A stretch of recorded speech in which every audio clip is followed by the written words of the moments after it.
မင်္ဂလာပါ Amantis Blog မှာကြိုဆိုပါရစေဒီနေ့မှာတော့ဖုန်းထဲမှာမှတ်လိုက်တဲ့မှတ်စုတွေကိုကွန်ပျူတာဘက်မှာသုံးခြင်းနဲ့နောက်တစ်ခုကကွန်ပျူတာဘက်မှာမှတ်လိုက်တဲ့ notes တွေကိုကွန်ပျူတာဖုန်းဘက်မှာတစ်ခါတည်းရောက်သွားပြီးတော့သုံးခြင်းတဲ့လူတွေအတွက်အဆင်ပြေတဲ့နည်းလမ်းလေးကိုမျှဝေပေးခြင်းပါတယ်အဲ့အတွက်ကျွန်တော်တို့ဒီမှာဖုန်းထဲမှာ Google Keep ဆိုတဲ့ app လေးကိုinstall လုပ်ပေးရမှာဖြစ်ပါတယ်အဲ့အတွက်ကျွန်တော် Play Store ထဲကိုဝင်လိုက်ပါမယ်ဝင်ပြီးသွားရင် Play Store မှာ Keynote လို့ရိုက်လိုက်ပါ Keynote ဆိုပြီးတော့ search လုပ်လိုက်ပါ Keynote လေးတွေ့ပြီဆိုရင် install ကိုနှိပ်ပြီးတော့ application လေးကို install လုပ်ထားလိုက်ပါ install လုပ်ပြီးသွားပြီဆိုရင် open ကိုနှိပ်ပြီးတော့ဖွင့်လိုက်ပါပြီးရင် get started ဆိုတာလေးကိုနှိပ်ပေးလိုက်ပါဒါဆိုရင်ကိုဖုန်းထဲမှာရှိတဲ့ Gmail account တစ်ခုနဲ့သူ့ဟာသူ automatically sign in လုပ်ပေးသွားမှာဖြစ်ပါတယ်โอเคဒါဆိုလို့ရှိရင်ကျွန်တော်တို့ဖုန်းထဲမှာကျွန်တော်တို့ keynote လေးရသွားပါပြီဒီမှာကျွန်တော်တို့ keynote လေးရပါပြီအဲ့တော့ဒီ keynote လေးထဲမှာကျွန်တော်တို့တစ်ခုခုမှတ်လိုက်တာနဲ့ကွန်ပျူတာဘက်ကိုတစ်ခါတည်းရှောက်သွားစေဖို့အတွက်ကျွန်တော်တို့ကွန်ပျူတာဘက်မှာထပ်ပြီးတော့ပြင်ဆင်ရမယ့်အပိုင်းလေးဆက်ကြည့်အောင်ပါကိုဖုန်းထဲမှာဝင်ထားတဲ့ဒီ keynote ရဲ့ Gmail ကိုကွန်ပျူတာဘက်မှာဆိုင်ရင်လုပ်ပေးရမှာဖြစ်ပါတယ်โอเคအဲ့တော့ကျွန်တော်တို့ကွန်ပျူတာဘက်ကိုသွားလိုက်ပါမယ်ကွန်ပျူတာမှာ browser တစ်ခုခုမှာသွားပြီးတော့ဒီ google.com ကိုသွားလိုက်ပါ google.com ဆိုပြီးတော့ဝင်လိုက်ပါပြီးသွားရင်ကျွန်တော်တို့ဒီမှာအဆက်လေးတွေရှိတယ်ဒီနေရာလေးပေါ့နော်အဲ့ကောင်လေးကိုတစ်ချက်နှိပ်လိုက်မယ်နှိပ်ပြီးသွားရင်အဲ့ဒီထဲမှာ keynote ဆိုတာလေးရှိပါမယ်ဒီမှာကျွန်တော်တို့ keynote ဆိုတဲ့ application လေးရှိတယ်အဲ့ကောင်လေးကိုတစ်ချက်နှိပ်လိုက်ပါ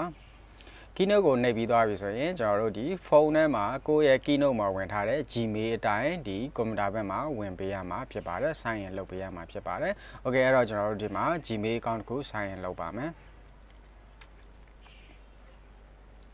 အဲ့တော့ဒီမှာကျွန်တော်တို့ကိုယ့်ရဲ့ Gmail ရဲ့ user နဲ့ password နဲ့ရိုက်ပြီးတော့ sign in လုပ်သွားလိုက်ပါ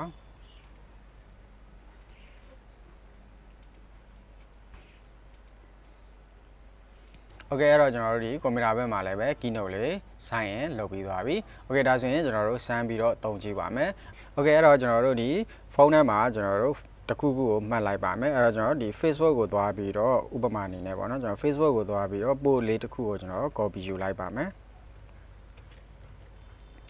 โอเคကျွန်တော်ဒီမှာတွေ့တဲ့ဒီစာသားလေးကိုဖိပြီးတော့ copy ယူလိုက်မယ်ပြီးရင် keynote ထဲကိုထည့်ကြည့်လိုက်ပါမယ်keynote ကိုသွားမယ်ပြီးရင်ဒီမှာအောက်တောက်မှာရှိတဲ့အပေါင်းလက္ခဏာလေးကိုနှိပ်လိုက်မယ်ပြီးရင်ဒီမှာ title မှာကိုပေးခြင်းတဲ့ title တစ်ခုပေးလို့ရတယ်မပေးလဲရပါတယ်โอเคအဲ့တော့ကျွန်တော်အောက်ကနှုတ်လေးမှာတစ်ချက်ဖိပြီးတော့ paste လုပ်လိုက်ပါမယ်โอเคဒါဆိုလို့ရှိရင်ကျွန်တော်တို့ဖုန်းထဲမှာမှတ်စုလေးတစ်ခုကိုကျွန်တော်တို့မှတ်လိုက်ပြီဖုန်းဘက်မှာမှတ်ထားတဲ့စာတွေကဒီမှာကွန်ပျူတာဘက်မှာတစ်ခါတည်းရောက်သွားမှာဖြစ်တယ်အဲ့တော့ဒီမှာကိုလိုသလိုသုံးပြလို့ရသွားစေမှာဖြစ်ပါတယ်โอเคအဲ့တော့ကျွန်တော်ဒီကွန်ပျူတာဘက်မှာပြန်ပြီးတော့မှတ်စုတစ်ခုရေးကြည့်လိုက်ပါမယ်ဝေမှုမှာကျွန်တော်ဒီမှာစာသားတစ်ခုခုရေးလိုက်မယ်โอเคဒီလိုလေးရေးပြီးတော့ကျွန်တော် close လုပ်လိုက်ပါမယ်โอเคဒါဆိုလို့ရှိရင်ဒီမှာဖုန်းဘက်မှာကိုရေးမှတ်လိုက်တဲ့စာလေးကရောက်သွားမှာဖြစ်တယ်ကျွန်တော်တို့ဒီမှာဖုန်းဘက်မှာဆိုရင်လည်းပဲအဲ့တိုင်းပဲရေးမှတ်လိုက်လို့ရတယ်ပေါ့နော်ပြီးရင်ကျွန်တော်တို့ပုံလေးတွေလည်းဒီ keynote ထဲကိုတင်မယ်ဆိုရင်တင်လို့ရတယ်ဥပမာကျွန်တော်ဖုန်းထဲကနေသွားပြီးတော့ပုံလေးတစ်ခုလောက်ယူလိုက်မယ်ဒီထဲကကျွန်တော်ပုံလေးတစ်ခုလောက်ယူလိုက်မယ်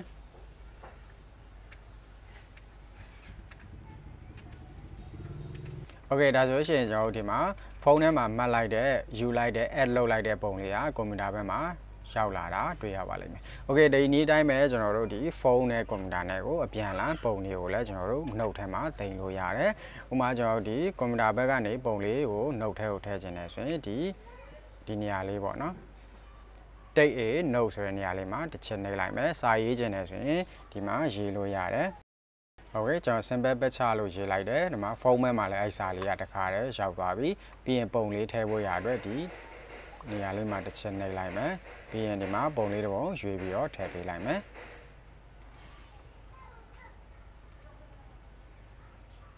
โอเคဒါဆိုလို့ရှိရင်ဒီမှာကျွန်တော်တို့ဖုန်းဘက်မှာအဲ့ဒီပုံလေးကရောက်သွားပြီပဲဖြစ်ပါတယ်โอเคပါဒီနည်းလမ်းလေးကတော့ကျွန်တော်တို့ဖုန်းနဲ့ကွန်ပျူတာနဲ့တွဲပြီးတော့အလုပ်လုပ်နေကြတဲ့သူတွေအတွက်ဖုန်းထဲက note တွေကွန်ပျူတာထဲက note တွေအပြန်အလှန်